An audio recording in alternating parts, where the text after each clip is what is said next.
Oi pessoal, vamos começar a ler a terceira parte da trilogia da Oresteia, escrita pelo Ésquilo.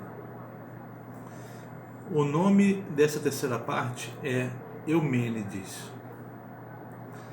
Eumênides é o nome que o coro tem nessa terceira parte. Na primeira parte da Oresteia, o coro era formado pelos cidadãos de Argos, que estavam incertos quanto ao futuro da cidade, dado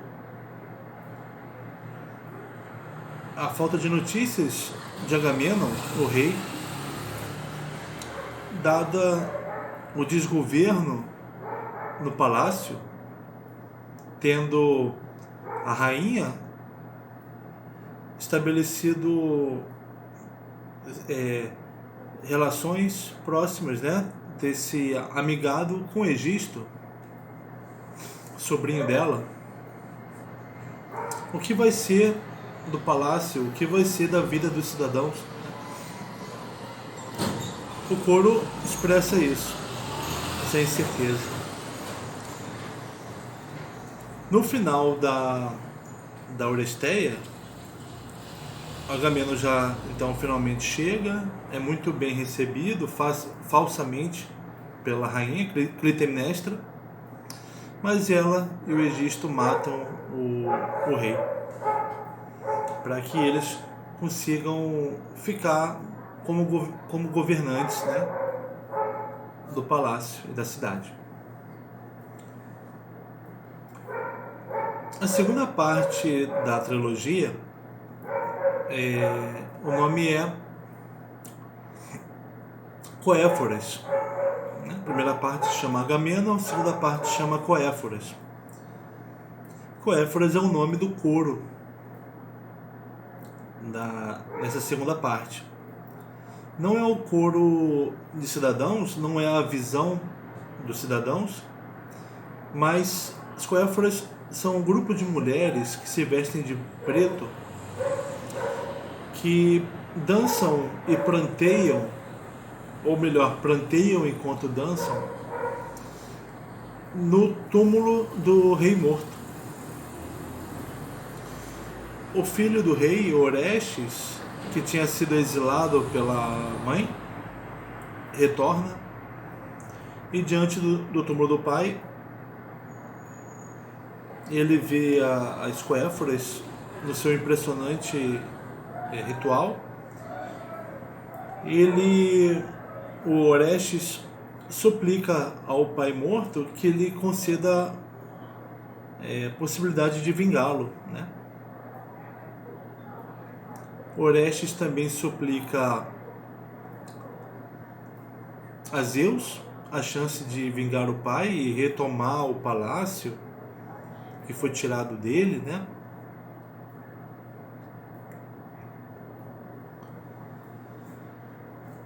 Suplica inclusive a Hermes Quitônio, não o Hermes olímpico, mas o Hermes Quitônio, o Hermes subterrâneo, para que também conceda a ele a possibilidade da vingança. A vingança não é a justiça divina. A vingança é uma outra concepção de justiça. Porque é disso que se trata. Se a gente fosse falar de um tema da Oresteia, é a dualidade da justiça. São as duas concepções de justiça, no sentido divino e no sentido político. Tem a justiça de Zeus, que a gente vai ver aqui na terceira parte, vai estar na figura de Apolo, a justiça luminosa,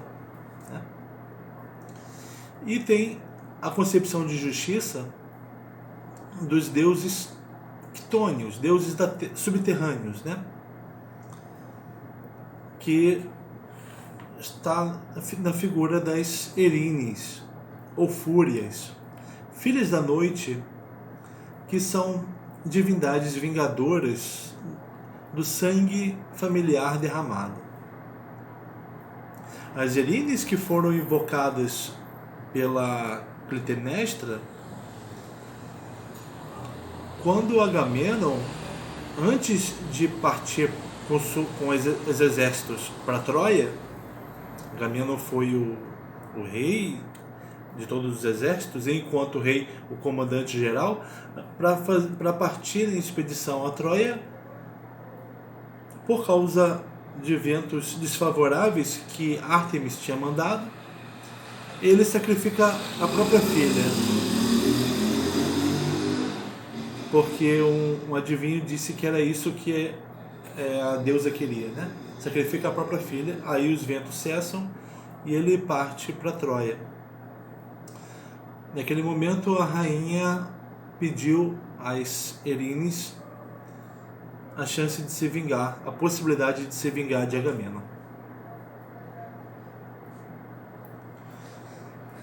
E aí a rainha concretiza essa vingança, mas no palácio não é a primeira vez que não foi a rainha que fez as Erines habitarem o palácio. As Erines habitam ali desde que o pai de Agamenon, Atreu,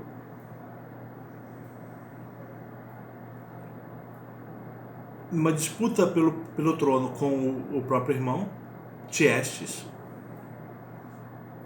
Disputa essa que teve vários lances, momentos de agressão entre os dois, mas Atreu, fingindo diplomacia com o irmão, mata os filhos do irmão, manda que eles fossem preparados como uma comida, e esse banquete é servido ao pai das crianças mortas. Agamenon conta isso Atreu conta isso para o Tiestes depois que ele comeu. Tiestes, desesperado, invoca as Erines contra Atreu. Então ali as Erines começam a habitar o palácio, e elas, pelo sangue derramado das crianças, elas anseiam por mais sangue, e por mais sangue, e por mais sangue. Elas anseiam pelo sangue do Agamenon, aliás, pelo sangue do Agamenon, que foi derramado pela Clitemnestra. Antes tinham ansiado pelo sangue da Ifigênia, mas elas continuam ansiando por mais sangue. Qual será a próxima a morrer? O coro de cidadãos sabe que o porvir do palácio não é bom. Orestes planeja uma vingança e Apolo o orienta a se vingar, né? Vai ser o principal condutor dele da vingança. Apolo, como o arauto da justiça de Zeus,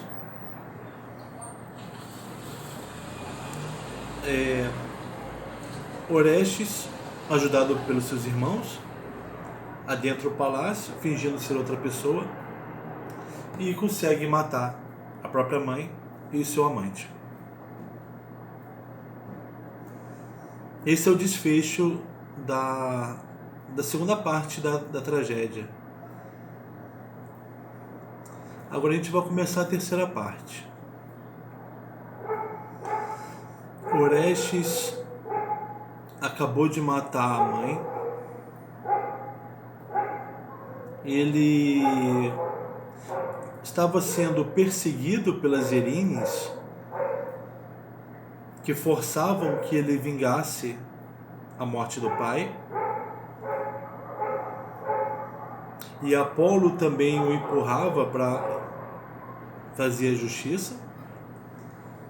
E é disso que se trata a tragédia. Essa tragédia é que essas duas concepções de justiça, a justiça luminosa e a justiça obscura, elas são contrárias uma à outra, mas elas formam uma unidade. Apolo e Erines. As Erines são o não ser de Apolo. Isso eu estou entrando pela análise do Jaá Torrano, que é o comentarista dessa peça, né? Dessa edição aqui da Iluminures. Essas divindades formam uma unidade.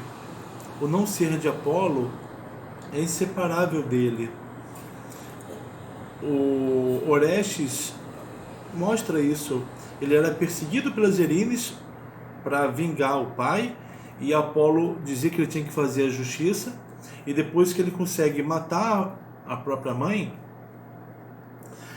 ele se vê perseguido pelas Erines invocadas pelo espectro da mãe para persegui-lo até matá-lo. Perseguir um filho matricida. Mas Apolo afirma para ele ser alguém que sempre vai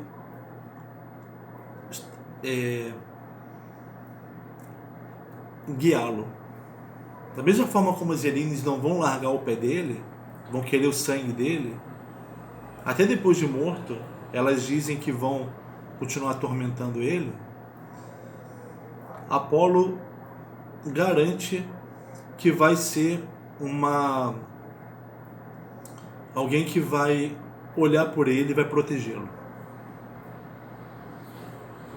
Onde tem Apolo, a justiça de Apolo, a justiça luminosa, tem a vingança, a justiça como vingança, a inexorável.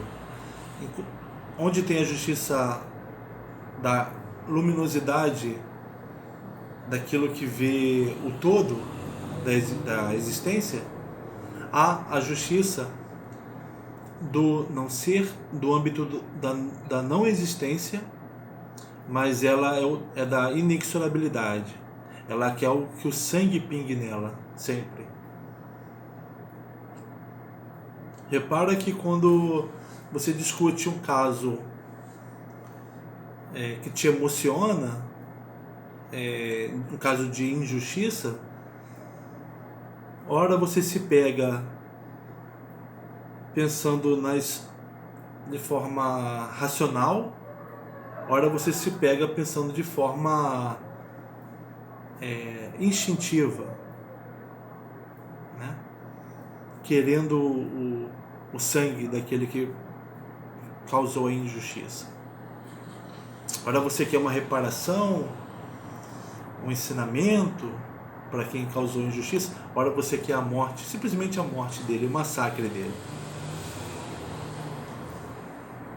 Se a gente fosse falar de um tema central na Oresteia, é esse.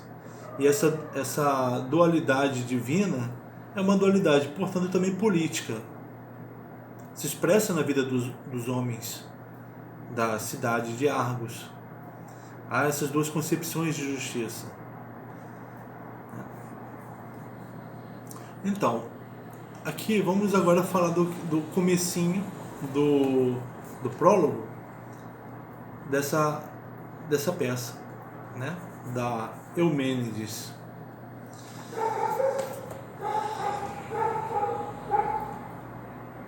O cenário é o santuário de Delfos. A ação até agora tinha ocorrido na cidade de Argos, que fica no Peloponeso, lá ao sul da Grécia, né? Delfos fica na Magna Grécia, né? Saindo do Peloponeso, passando pela Ática, subindo mais um pouco, você chega em Delfos. Em Delfos tem o santuário de Apolo, né? Onde os gregos vão consultar o deus, consultar Apolo, que é uma manifestação, uma epifania de Zeus.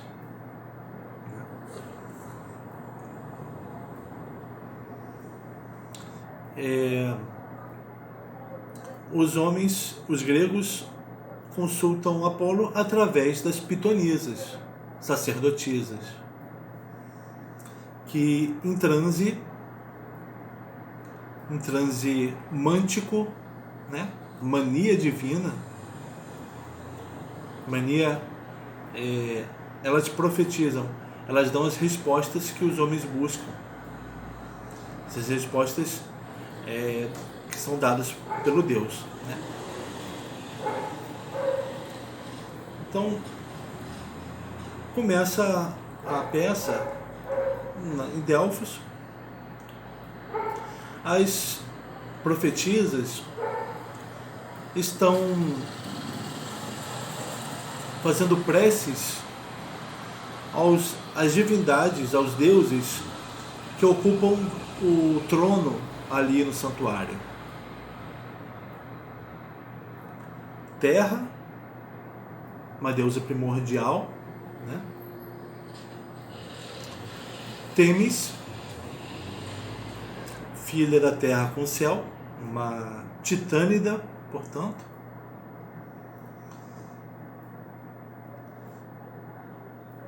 Febe é uma outra titânida. E o neto de Febe, manifestação dela, Febo, Apolo. Esses são os 4 ocupantes do trono no santuário. São os deuses divinatórios, né? Que funcionam ali no oráculo.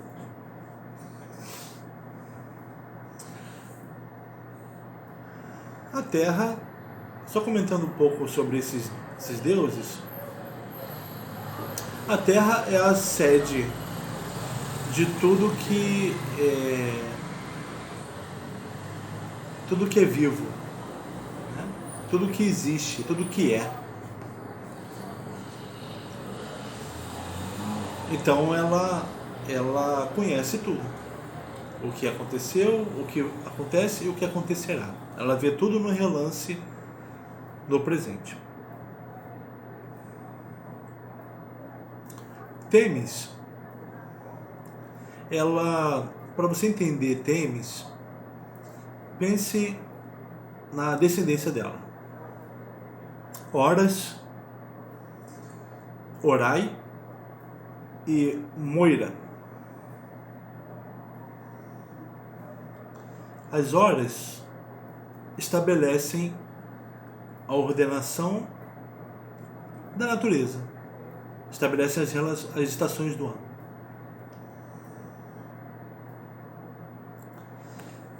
Moira, Moirã, Moirai, elas estabelecem os bens e os males de deuses e homens. Os bens e males que cabem a cada um, mortais ou imortais. Então você vê que a Temis, pelo que os filhos dela manifestam, ela é uma deusa da ordenação.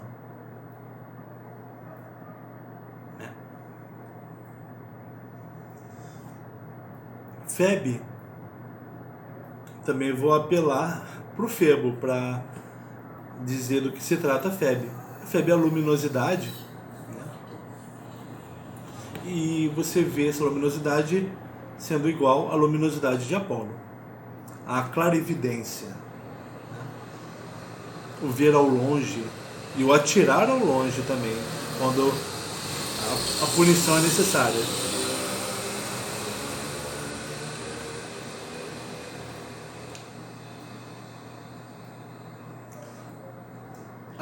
Então a sacerdotisa, ela invoca esses deuses que se fazem presentes ali no santuário, né? E elas inclusive solicitam a entrada dos gregos, até que as sacerdotisas revelam, elas contam uma visão terrível que elas tiveram. Lá no interior do santuário,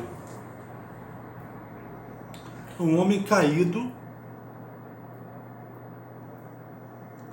com uma espada que acabou de ser usada porque estava pingando sangue. Ele tinha sangue em suas mãos e estava caído, dormindo. E do lado dele, uma criatura dormindo também, hedionda,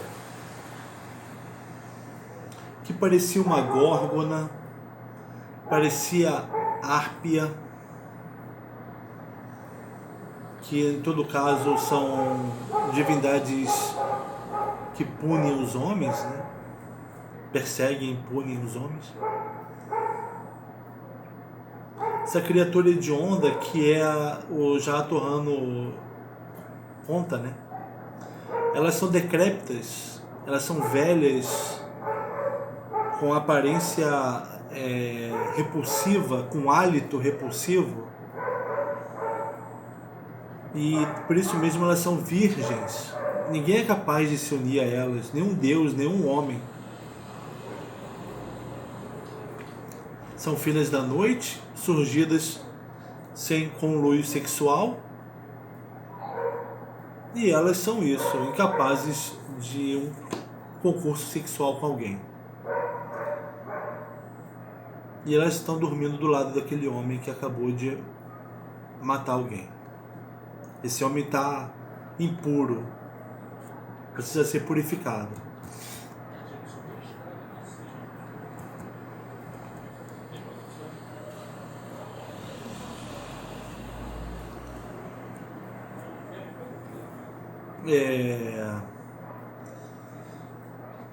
Aquele homem, como aquele homem chegou ali?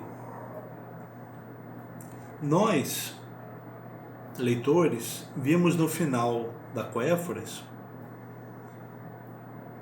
que após ter matado a própria mãe,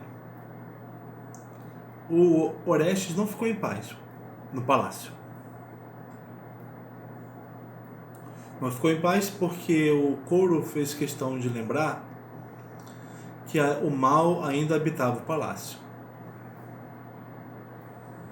O futuro ainda era tenebroso.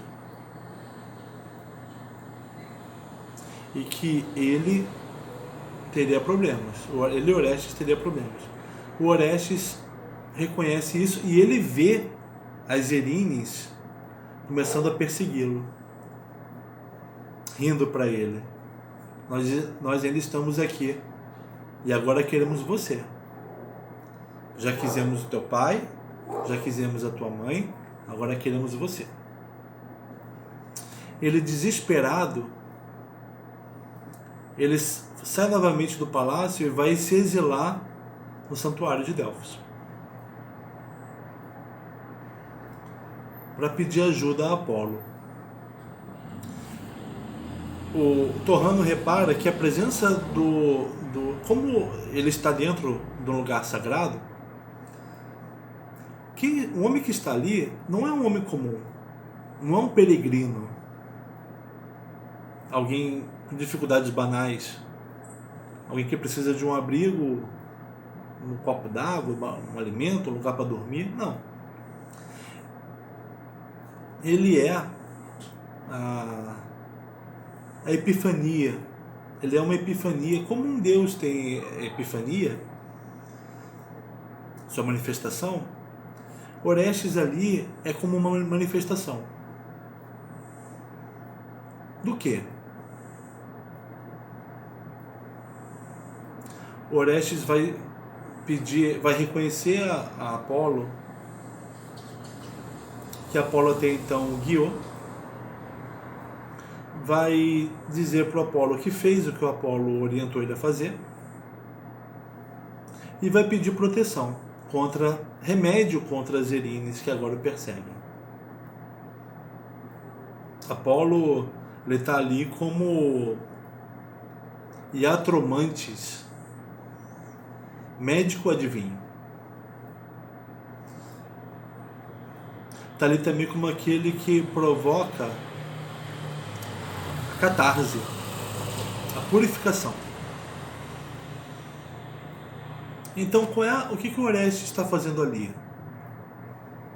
Ele é aquele que cumpriu os desígnios de Apolo, de Zeus,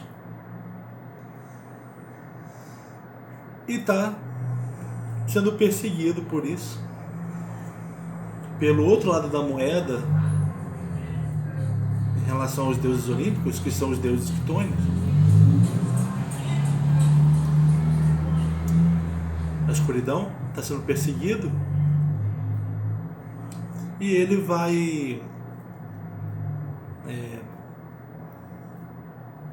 então ele está manifestando isso, tanto a concretização da vontade dos deuses, a realização da vontade dos deuses, como o preço que se paga e como os deuses precisam continuar agindo na vida dos homens, né?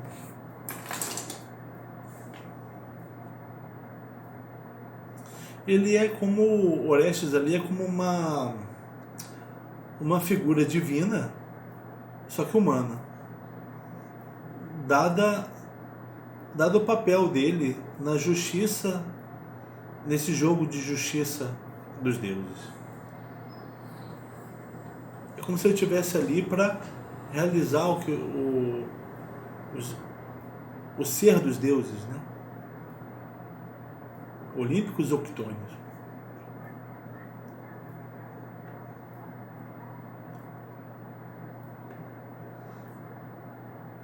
Apolo diz para ele: olha, procure, tudo bem, eu vou te proteger, agora você vai procurar Atena. Atena vai saber também, vai te dar juízo. Eu te dou proteção e Atena te dá juízo. Atena vai te dar juízo. Apolo, eu vou argumentar em seu favor. Atena vai fazer você argumentar em seu favor.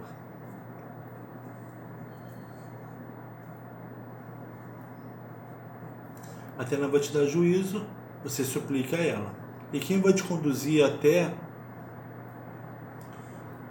o templo dela é Hermes. Você agora não vai andar sozinho, senão as Helíneas vão te pegar. Hermes, que é o melhor condutor, é o condutor oficial dos deuses, né? Vai te conduzir.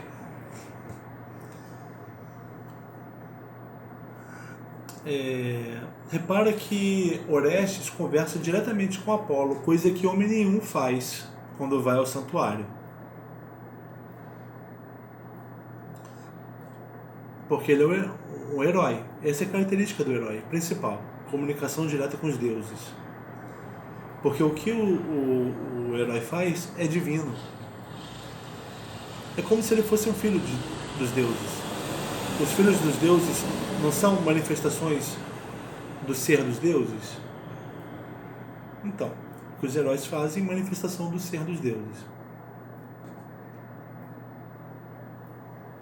Deuses quitônios ou olímpicos.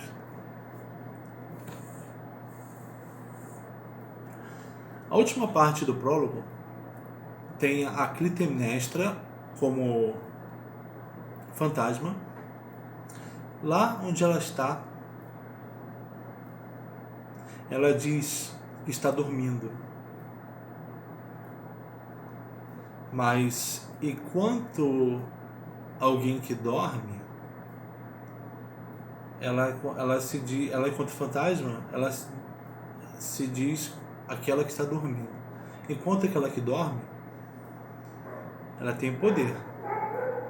Lembre do temor que os vivos têm a respeito do espírito dos mortos, né? E todos os rituais para apaziguá-los. Enquanto o fantasma que dorme, ela tem poder. Enquanto aquela que dorme, ela tem poder de quê?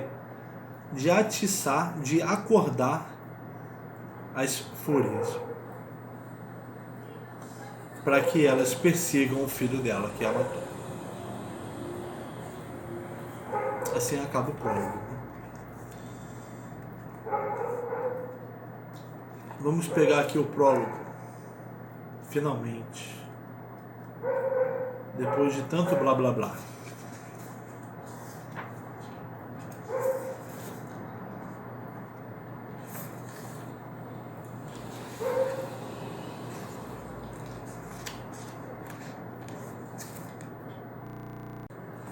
Começa com a Pitya.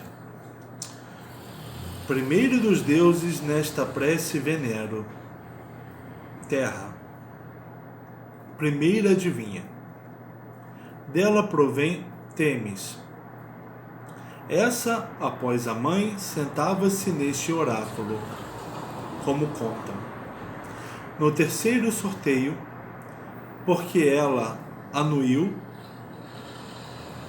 Temis anuiu, e não por violência, outra titânida, filha da terra, teve assento, Febe. E essa o doa natalícia dádiva a Febo. Ele tem de Febe o cognome, o mesmo nome da Febe e a mesma natureza, né? Deixou a lagoa e o penhasco Délio. Está falando da chegada de Apolo ali, no santuário. Deixou a lagoa e o penhasco Délio, aportou nas costas navegáveis de Palas e veio a esta terra e sede do Parnaso.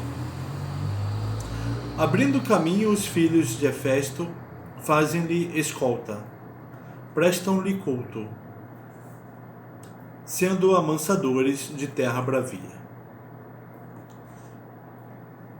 Delfo, o rei timoneiro desta região, e o povo muito honram a sua chegada. Chegada de Apolo no santuário,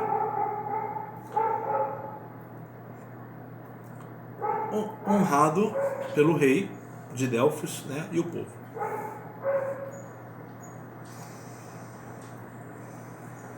Zeus o torna a Apolo. Zeus o torna pleno de divina arte, né, arte divinatória, e põe quarto adivinho no trono. E Lóxias, um epíteto para Apolo, Lóxias tem a ver com isso, o fato dele conhecer, né? E Lóxias é profeta de Zeus Pai. Por esses deuses preludio a prece. Palas, Pronaia, precede no preito. Lembra de Atena. Venero as ninfas da côncava pedra. Corícia, grata às aves, morada de Numes. Está lembrando de uma série de divindades. Brômio tem a área. Não deslembro. Daí o deus conduziu tropa de Bacas, tramando morte de lebre a Penteu. Invoco águas de Plisto, poder de Poseidon. Invoco o perfectivo e supremo Zeus. Depois, adivinha, me sento no trono. Invocou para as divindades e, por fim, o próprio Zeus.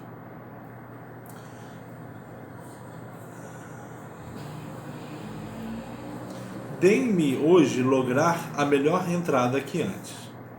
Se há gregos presentes, venham. Segundo sorteio, como sóis ser. Vaticino como Deus vai conduzindo. Esse prólogo tem 4 cenas. A primeira cena é da Pitya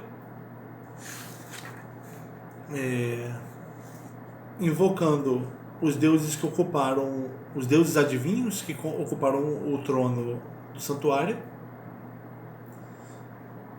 e lembrando de outras divindades, chamando os gregos para entrar. Aí vai começar a segunda cena, ainda com a Pitya. Ela vai falar da imagem terrível que ela viu.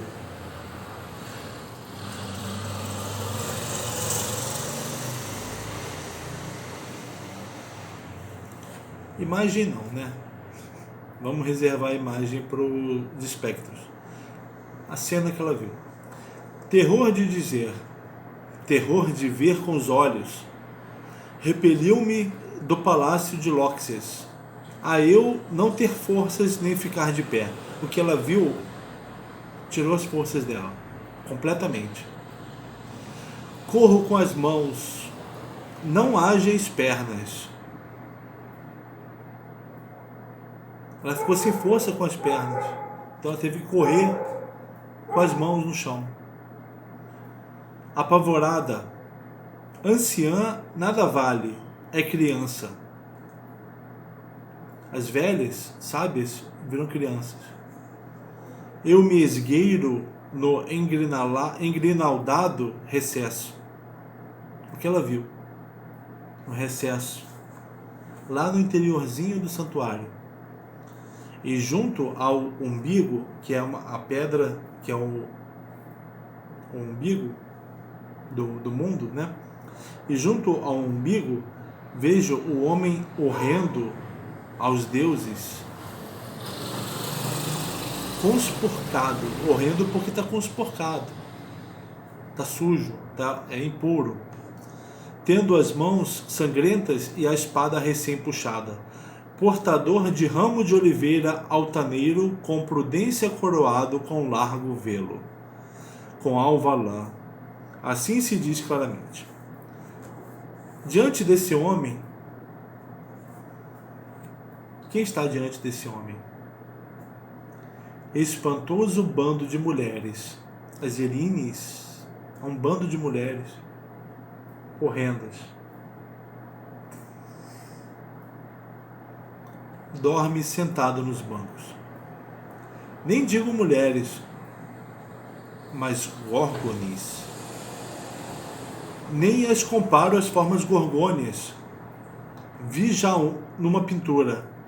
Elas tiravam comida de fineu. Asas estas não têm e são negras. Em tudo abomináveis. Estertoram com inabordáveis hálitos. E vertem dos olhos hediondo licor. O ornamento é indigno de portar-se ante imagens de deuses e em lares de homens. Elas são horríveis, elas soltam algo viscoso pelos olhos, elas não são próprias para se estar no lugar de deuses, nem de homens. A tribo deste rebanho eu nunca vi, nem que terra se diz impune nutriz desta gente, sem depois gemer de dor. Do porvir cuide Lóxias magniforte, ele mesmo senhor desse palácio, que Apolo nos ajude no porvir. É médico adivinho, o iatromantes, né? Intérprete de signos e purificador de alheios palácios, Catarsius.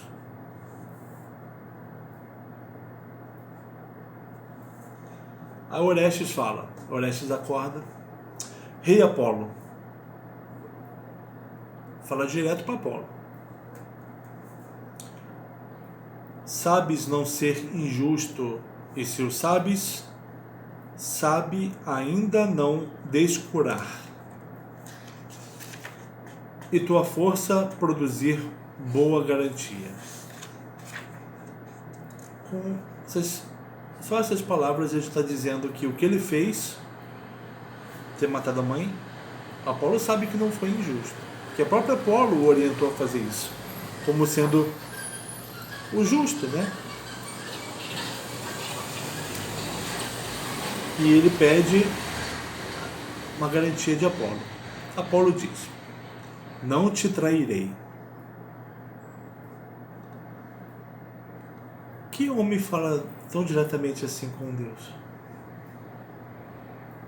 São pouquíssimas cenas em Homero que você tem um homem dialogando assim com Deus. Mas aqui não é Homero. Não te trairei. Teu perpétuo guardião, postado perto, e ainda que estando longe, para teus inimigos não me tornarei doce. E agora vês essas fúrias vencidas de sono. As fúrias que estão com ele ali dormindo são as fúrias. Por que elas estão dormindo? Se as fúrias não dormem. Enquanto não tem o seu objetivo. Aquelas fúrias que estão dormindo, o que elas queriam foi satisfeito. Que é que o Orestes matasse a própria mãe. Não são aquelas as fúrias que vão persegui-lo daqui a pouco.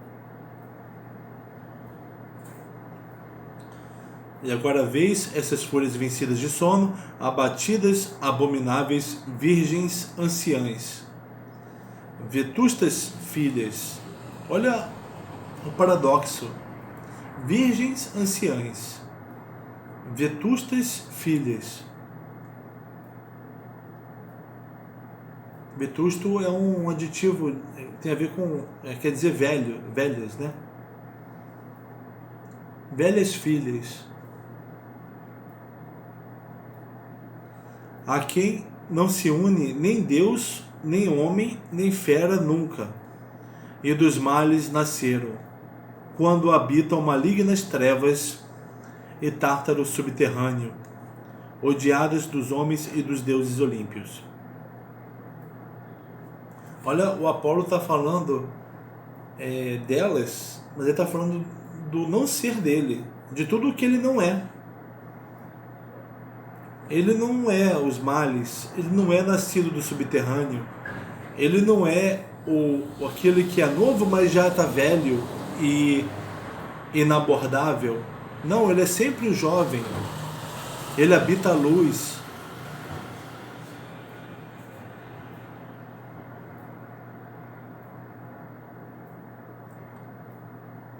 Ele não é odiado pelos deuses nem pelos homens. Ele é amado. Foge, todavia, orientando Orestes. Foge, todavia, não te faças frouxo.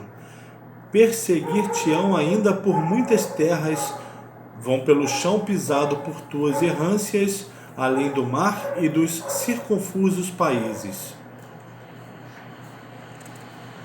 Não te canses de pastorear esta fadiga.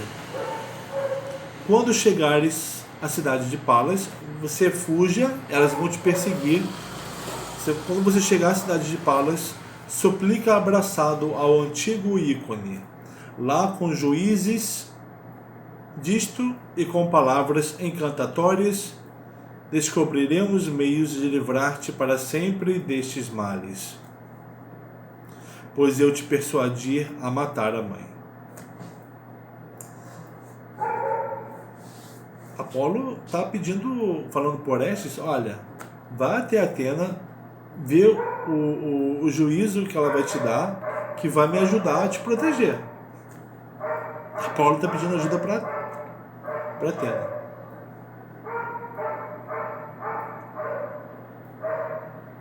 Não que ele precise da ajuda, mas é porque Orestes precisa. Lembra-te, pavor não vença teu âmago.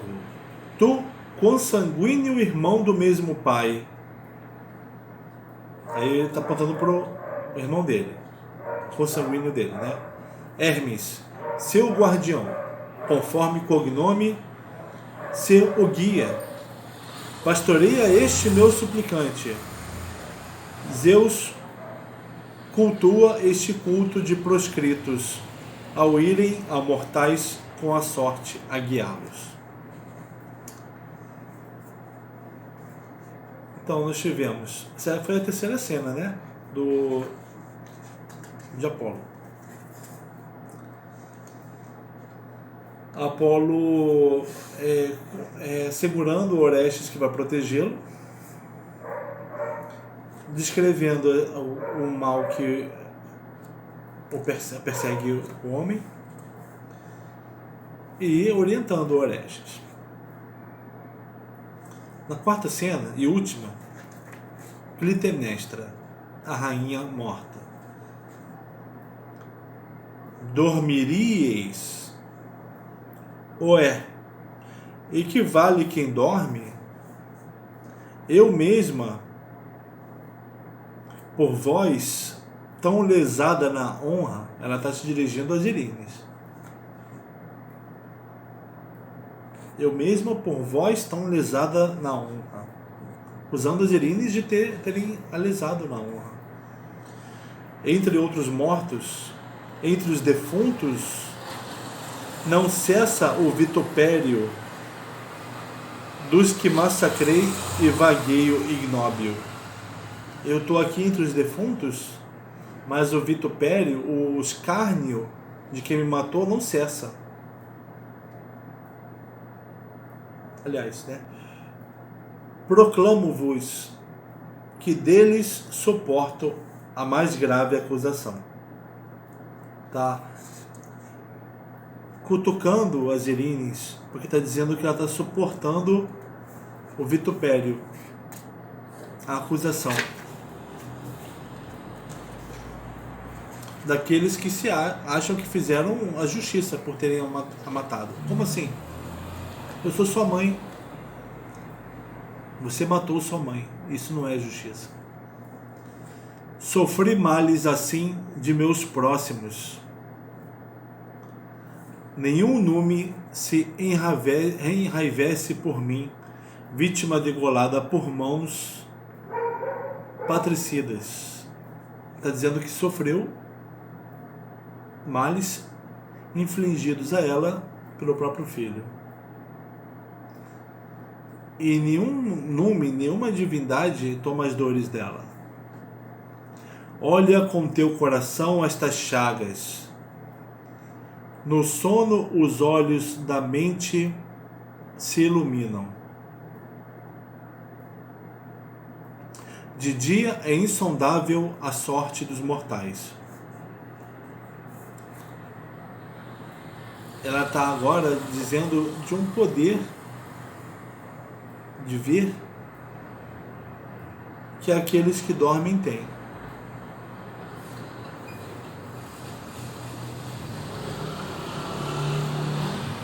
Muitas vezes, sim, lambestes as minhas libações sem vinho. Sóbrias oferendas. Está lembrando de tudo que ela ofereceu para as Irines para poder vingar a morte da filha dela. E sacrifiquei solenes noturnas ceias na lareira a hora não comum dos deuses. Hora não comum dos deuses. Ela estava fazendo invocações, pedidos a deuses que não são aqueles que atendem no horário comum dos deuses. Estava fazendo quando? À noite. Não se invoca os deuses à noite. A não ser que você esteja invocando os deuses filhos da noite. E tudo isso vejo pisoteado aos pés.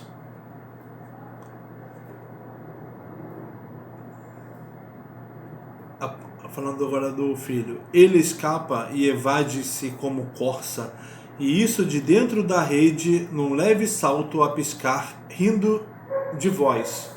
Primeiro ela começa falando que ela está sofrendo o riso do filho. Depois ela diz que as Irines estão sofrendo o riso do filho. Eu ofereci libações a vocês. Vocês não estão se importando com o riso que eu estou sofrendo. E ele está rindo de você.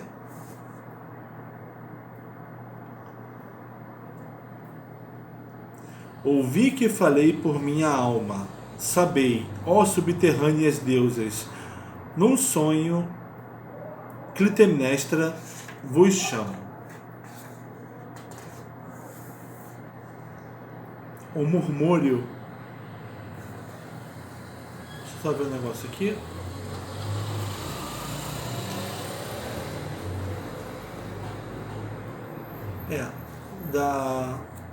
do coro.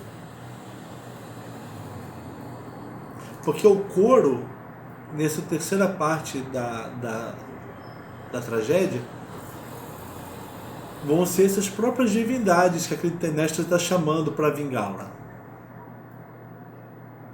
São as Eumênides que a Clitemnestra está invocando.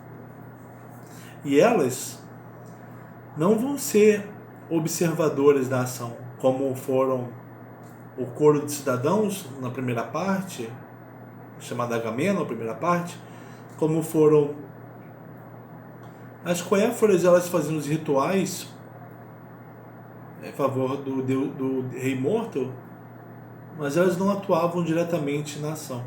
Agora, as coéforas, elas vão ser agentes, elas vão perseguir o Orestes. As coéforas murmuram. Clitemnestra: murmuraríeis? Eles estão me fugindo longe. Suplicantes não são vazios de amigos. Está falando dela. Eu estou suplicando e os suplicantes não são vazios de amigos. Mas murmure. Dormes demais. Nem te condóis de dor. E o matador desta mãe, Orestes, some. Olha, ela vai espicaçando a fera. Lamúria. De murmúrio para o sofrimento. Lamurias, dormes? Não te erguerás logo? Que ação te foi dada se não fazer males? Repara a diferença do Orestes falando para o Apolo, falando: eu fiz o que você me disse, você me protege. Você pode dizer: ah, mas ele foi insolente com Deus. Os heróis, eles falam assim com os deuses, né? O Aedo também fala assim com os deuses, com as musas. Fala dizendo: olha, faça isso por mim, não, faça isso comigo, eu faço isso contigo. No diálogo há essa demonstração de parceria. Aqui não, aqui você vê a Clitemnestra maltratando as coéforas.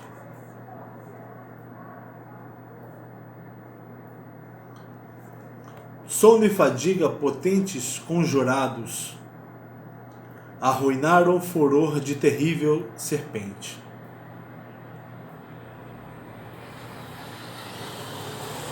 Está falando: olha, aquelas Erines que estão dormindo, fadigadas, tiveram seu furor arruinado. O Orestes cumpriu o que aquelas Erines queriam, né? Duplo murmúrio agudo.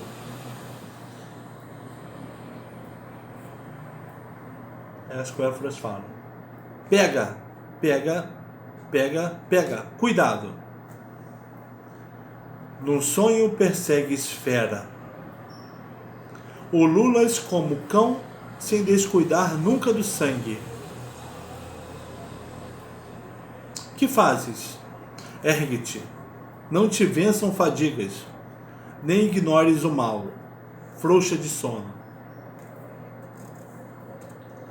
Elas são sonolentas, mas atiçadas, elas não dormem. Sofra teu fígado com justas reprimendas, que são como aguilhões para prudentes. Sopra tu sobre ele sangrento vento, resseca-o com hálito, fogo de ventre, segue, cresta na segunda perseguição, porque a primeira perseguição foi aquelas que perturbavam Orestes para que ele matasse a Clitemnestra. Agora, acorde para persegui-lo, porque ele me matou. Ele precisa morrer. Então, a gente volta aqui na sequência da tragédia, no próximo vídeo.